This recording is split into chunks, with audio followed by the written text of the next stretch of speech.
who held their final training session at Dundee Ice Rink last night, and manager Tom Stewart is confident of victory. I think this is the best mood we've had the players in for some time. It's been a hard season. We've had our indifferences this season. Practices and games haven't suited us on certain occasions here, but in the last month we've prepared ourselves for this coming Saturday, and I think the mood's just right for this game. It's a bit of a thorn in your flesh, show the training situation, Tom, isn't it? Because although you play here at Dundee Ice Rink, you can't get training when you like, can you? No, it's difficult having to fit in with other sports here, mainly curling. We've just had to take whatever ice has been necessary, and unfortunately this has been something like 2:30 early Saturday morning. It's a strange situation for British champions to find themselves in, though, isn't it? It is. We'd love to have the facilities that other teams are getting at the moment. Most of the teams we play against have something like 3 practices a week. We only have 1, which is a Wednesday evening, and if we play on a Saturday, we can't practice early Saturday morning. Mean isn't quite an accurate description of the players' mood. In a so-called friendly warm-up match earlier this week, they gave another Scottish team 5 goals at a start, then thrashed them 16-6. Rockets have 3 top players from America and Canada, the maximum number of imported players allowed. One of them, Canadian Roy Halpin, is the top scorer in Britain this season. Another, American Chris Brinster, showed during last night's training session just how tense preparing for the British final can be. He left the ice after only 20 minutes because things just weren't going right. You're off the ice rather quickly, not quite psyched up at all, eh? Just a little bit of problem, I guess, in motivation with the rest of the players, getting ready for the game.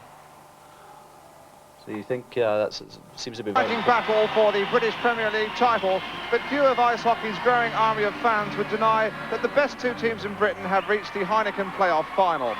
Scottish champion Dundee Rockets, beaten only twice this season, defend their crown against the aggressive English champions Durham Wasps, unbeaten in 15 matches this year.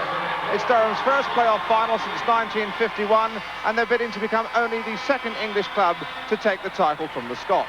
But before we meet the opening lineups, let's have a brief preamble on the rules from my co-commentator Paul Ferguson. Let's begin with the basic offside rule. Now the player to watch here is arrowed. He becomes offside when he precedes the puck over the blue line into the attacking zone. The determining factor is the position of the player's skates. Both skates must be over the line for an offside to be called. The referee will blow his whistle and play is restarted with a face-off on one of the red spots just outside the offending team's attacking zone.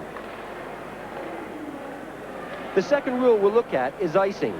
Now this is when the puck is shot from behind the center red line, way down the ice, beyond the opposing team's goal line, and then first touched by a defending player.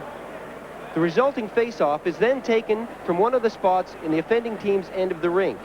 Now, icing will not be called if the offending team is shorthanded due to penalties, if it enters the goal because then it is counted as a goal, or if it is direct from a face-off, or if the puck is touched by a member of the opposing team.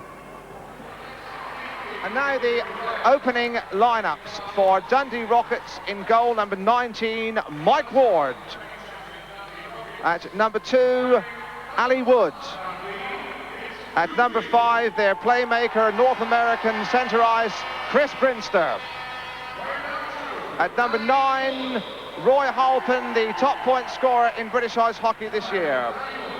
At number 10, his striking hunt partner, Al LeBlanc. And at number 18, another prolific scorer with 102 points this season, Ronnie Wood. And now Durham in goal, the formidable Ron Katerniak. At number 2, defenseman David Carroll. Number 11, the wonder boy of British ice hockey, Paul Smith. At number 14, Glyn Hall. And their nippy wingman, number 16, England international Ivor Bennett.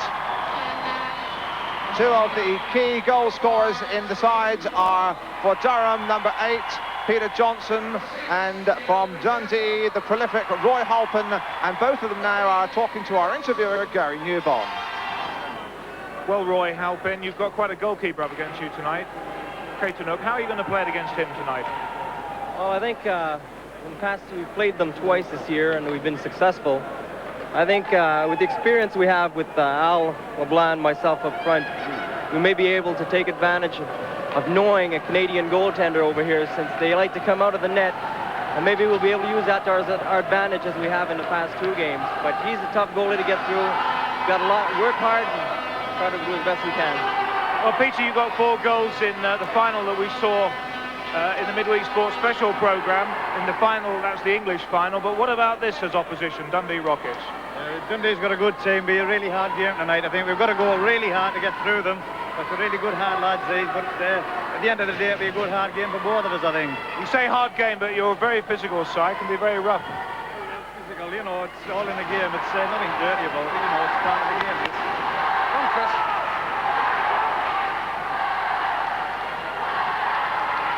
Well, Streatham absolutely bursting with noise and excitement, with Durham in the yellow and blue strip playing from left to right against Dundee, the reigning champions.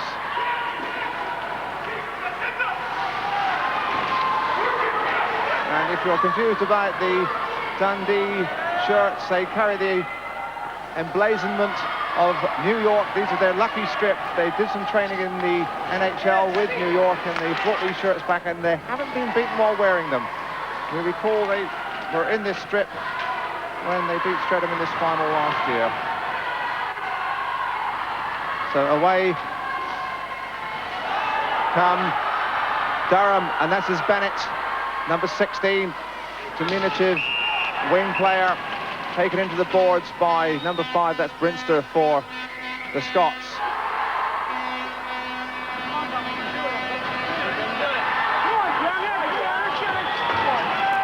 It's the face-off, back to the point man, Ali Woods. Wasn't a bad effort either.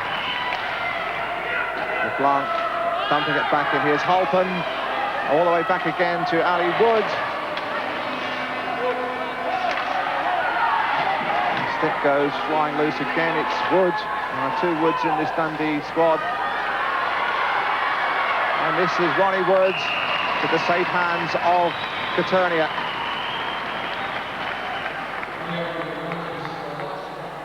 Well, Caternick's getting right into the thick of the action. You can see the shot, point-blank range from Ali Wood, but no problem at all for the number 1 goalie in the league.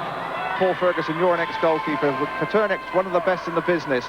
How are Dundee going to get the puck past him this evening in this playoff final? Dave, they're going to have to shoot for the corners. They're going to have to keep it very, very low on the ice, an inch off the ice, or right into the top corners. You're not going to score by keeping it around his waist. He'll pick that puck up all night. You've got to keep it low.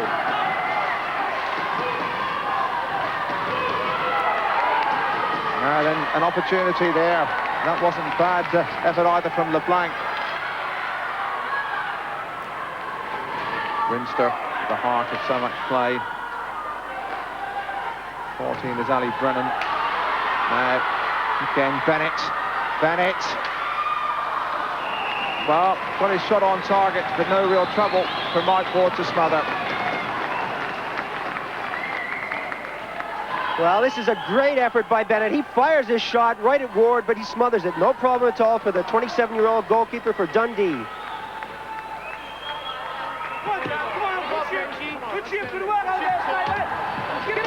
Brinster, just stylish player. Finding his man perfect. It's Roy Halpin. Wood, smack on target, but into the pads of keeper Coturnia.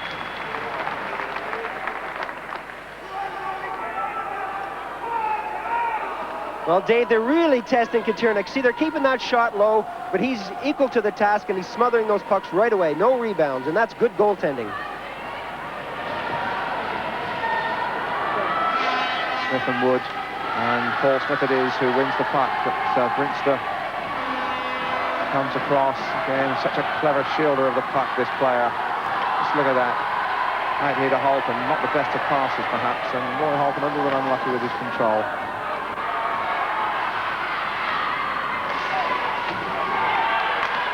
Bennett tried a slap shot. And already got this is Bennett again. Ricochets across. The Perspex had the crowd ducking there. It does come whistling out of the night at you, this puck. Again, across here, Ian Chester. Skating back, Ali Wood for Dundee. LeBlanc. And that is the opening score from Ali Wood, who really made up ice on the right side and makes it 1-0 for Dundee.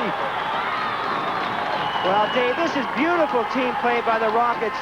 This pass comes over to Ali Wood, and he breaks clear, and he keeps it on the ice, just like I said, and Kanernick is beaten at 13:57 to go in the first period. Once again, what a beautiful pass to Wood, right along the ice in the bottom left-hand corner.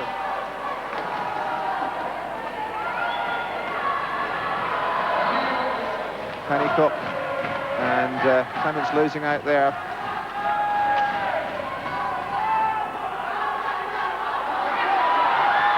And right in front, oh, what an opportunity for Peter Johnson. He doesn't normally miss those. All the way back here to Barris. And Barris has lost it.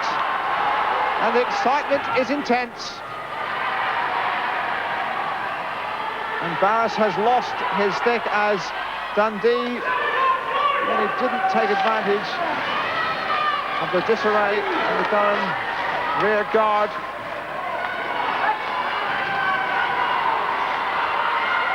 And now going through, it is Gulcher.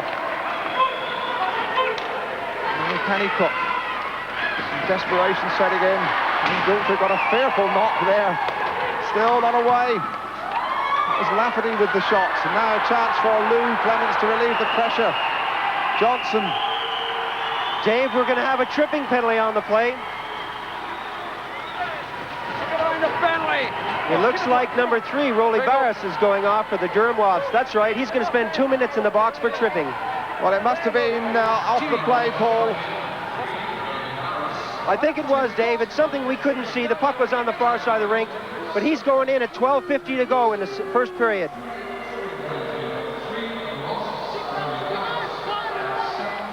Lou Clements skating back to Johnson. Johnson knocks it all the way across here to Pearl. Pearl has lost out and Roy Halpin snaps up the loose puck. And just slightly off target. Johnson, not a good pass. LeBlanc out to Halpin. Fine attacking formation from Dundee. This is LeBlanc again. And down goes Koturniak bravely.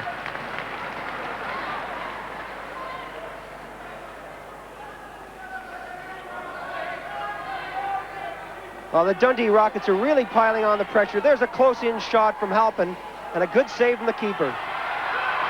Now Clements, oh, what a lovely move, Clements. Under pressure from Wood, snapping, and Brinster's there as well.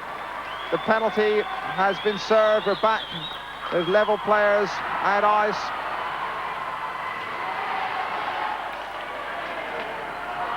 Now Tyndall. And in front there was Clements. Peter Johnson. Cooper using the boards. And it'll come all the way back round to Peter Johnson, scorer of 4 goals against Cleveland in the English playoff final. Now an opportunity for Dundee to break. LeBlanc. Well played by Koturniak again. LeBlanc. Rather Ronnie Wood. And right in there. And almost Jimmy Pennycook's touch caught the Durham defence a little bit sleepy. Dave, the Durham Wasps are really casual in defence. Look at this, they both stand there and let Pennycook get in there with that shot. Thank heavens the post was there.